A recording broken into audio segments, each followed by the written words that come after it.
going on, guys? In today's video I'm going to be showing you how to replace the deck belt on a Scag Patriot. This is a 52-inch zero turn. Mostly what I'm showing you guys is going to be pretty much able to transfer to any mower or zero turn that uses a PTO clutch or switch. Most of the information will be the same. The routing of the belt may not be the same as the zero turn I'm going to be working on. I'll flip the camera around so you guys can see. This is the beast right here. So that's what we're going to be working on. So let's dive in. So first things first, I'm going to set my deck height as low as it will go. So I'm going to hop on the mower here. My deck height is controlled by this foot pedal here. It'll probably be different on every mower as you go, but this is what the Scag Patriot uses. And then I also have I have a pin here and my different adjustments. So right now I'm on the locked into high mode. So I'm just going to pull my pin out, put it on 1.5.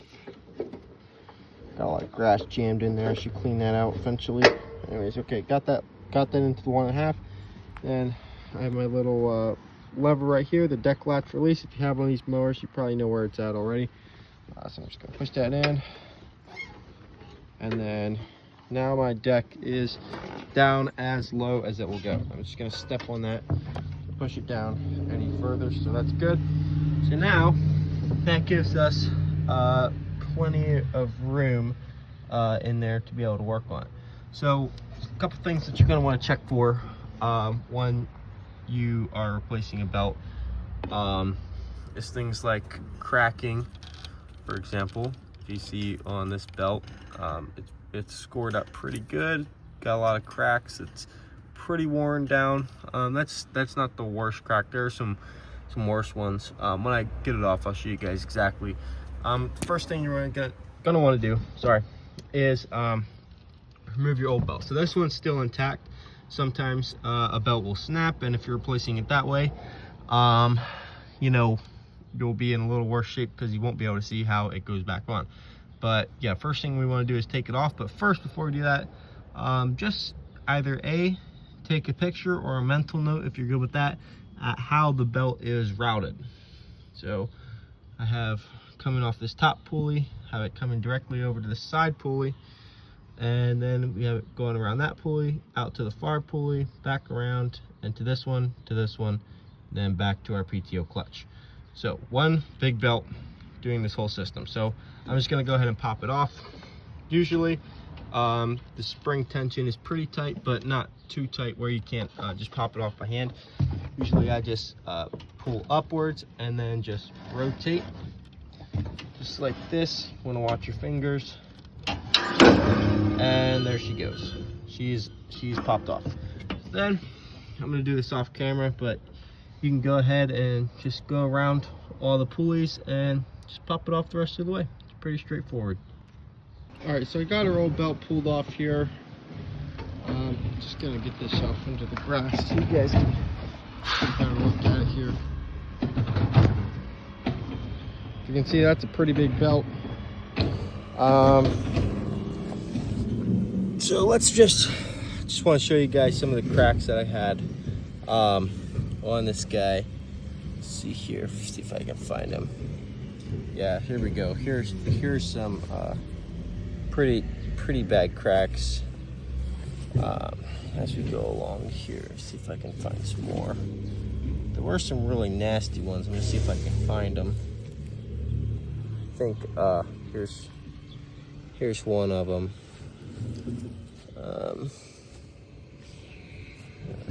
That wasn't the one I saw though originally. Oh well, you guys get the point. So I believe here it is. Yeah, right there, and you can see it, the bottom lip starting to peel up there.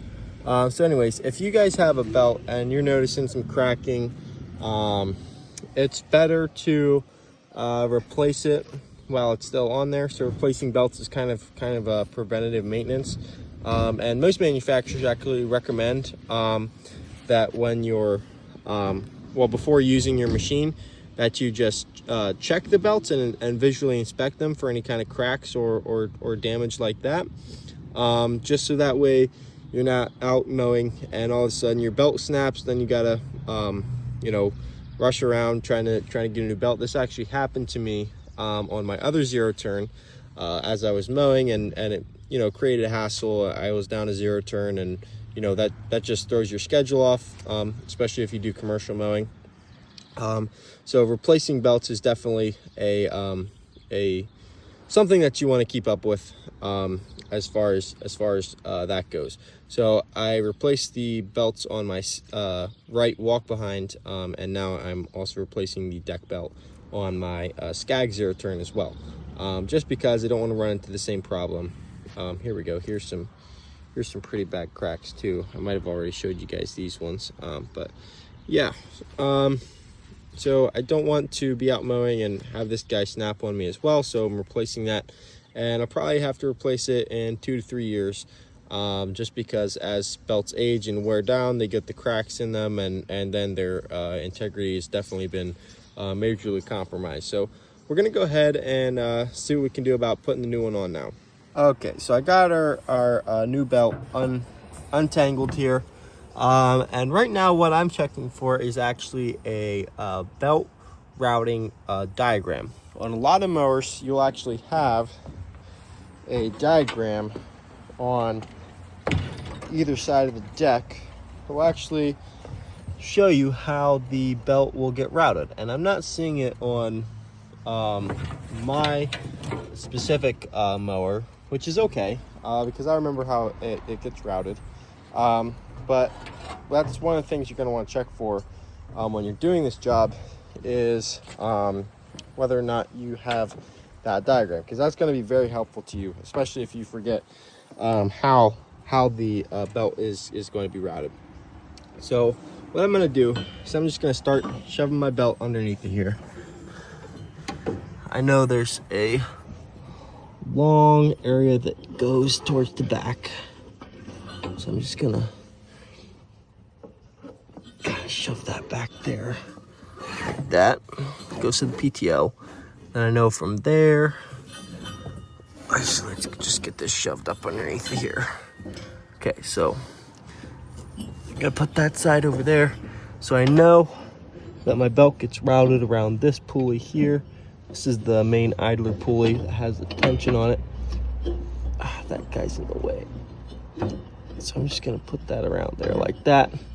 And I know it comes from there over to this pulley. I know from this pulley we go around that pulley. So what I'm kind of doing is just snugging it up on these different pulleys that it goes around. Then from that guy it goes over to there, I believe. So now I'm gonna go over to the other side because I'm basically at where I can reach for this side. So I'm just gonna crawl around the back here. While I'm back here, I'm actually gonna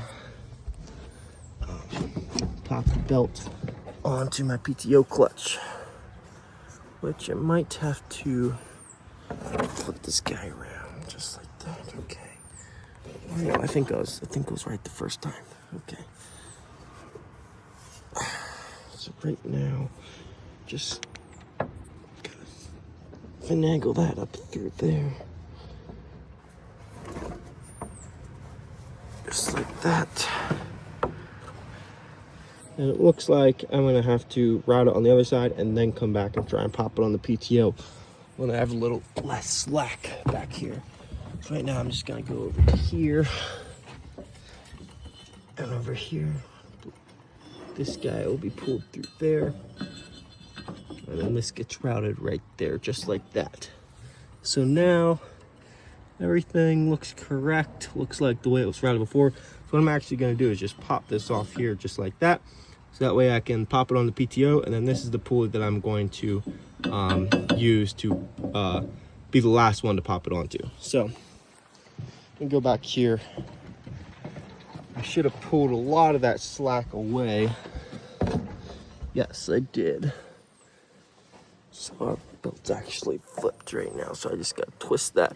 Make sure that you have your the proper side riding on all your pulleys. So you have a flat side on your belt, and you also have a taper side on your belt. On a V pulley, such as this one, you want your tapered side to be on the inside of the groove, like I have it. So yeah, the flat side is on the outside. On a flat pulley, like your idler pulleys, you can see them up there, like that one, want your flat side to be against the pulley.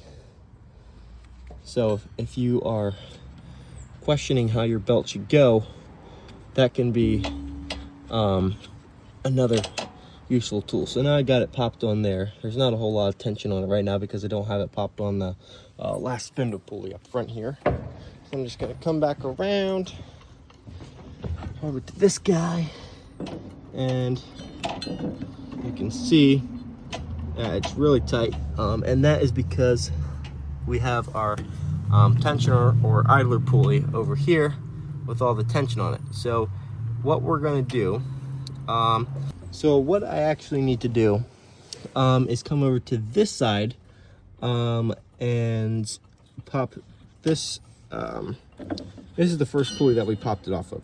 So I'm gonna pop that one off and then go back over to the right side of the mower and put that one on first. So I made the mistake of taking this one off. Okay, I'm just gonna pop that on there. It's got a little bit of tension, but not too much. Come on, baby. It's hard to do with one hand. So I hope you guys enjoy this video. Okay, there we go. Got that popped on. So now we're gonna go back to the left side. That was my mistake. The reason I'm doing that is because we have our main tensioner pulley here. So if I pull this direction on that, that releases some of the tension and gives us more slack to be able to pop that on here. So I don't think I'm gonna be able to do that with two hands. So I'm gonna try and prop you guys up here so you can see what I'm doing. Hopefully you guys can see everything okay. So with this hand, I'm actually gonna pull against this idler pulley here in the tensioner. And with that hand, I'm just gonna pop it on. Then I'm gonna release that back there. Then we have a fully tensioned belt. If you can see that, what I did was I just pulled in my direction with this pulley here, and that's attached to the tensioner arm, which is attached to the spring, which is what's putting the tension on the belt. And then that was able to give me enough slack to go over here. The reason I want to be able to do that on this side is because I can't reach this pulley right here to be able to pull it toward me to pop it on the pulley for that side. So now we're in good shape. We got our new belt on. That's all there is to it. So we're just gonna verify, make sure everything's working. Just gonna start my mower here. Okay. Gonna let it warm up for a little bit.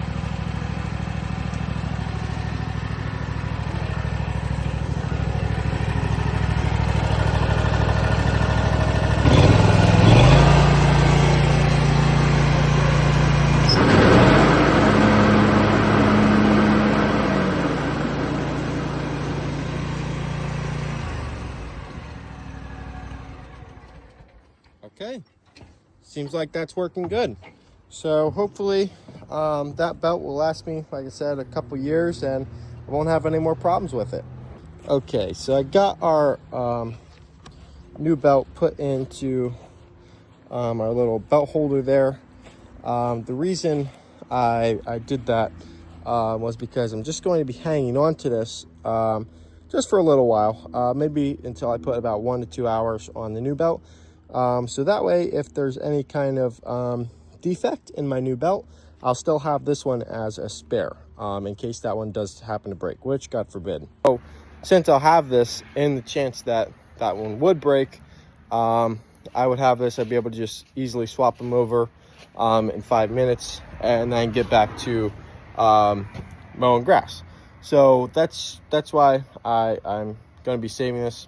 Like I said, maybe a couple days just until I can make sure that belt is going to be in good condition and won't snap, because there could be a manufacturer defect in that one. But after a couple hours, if it hasn't broken, I'll be good to throw this one away. And that's all for today's video. I hope you guys enjoyed, and hopefully you learned something about preventative maintenance on zero turns or lawnmowers in general. like I said before, something like replacing a belt is not hard to do, but it can save you a lot of hassle, especially if you're out on the job and a belt breaks. You know, that could be very catastrophic, especially if you weren't expecting it, and you know, can definitely mess up your schedule and what you got going on. So hopefully you guys enjoyed today's video. Hopefully you learned something, and we will see you next time.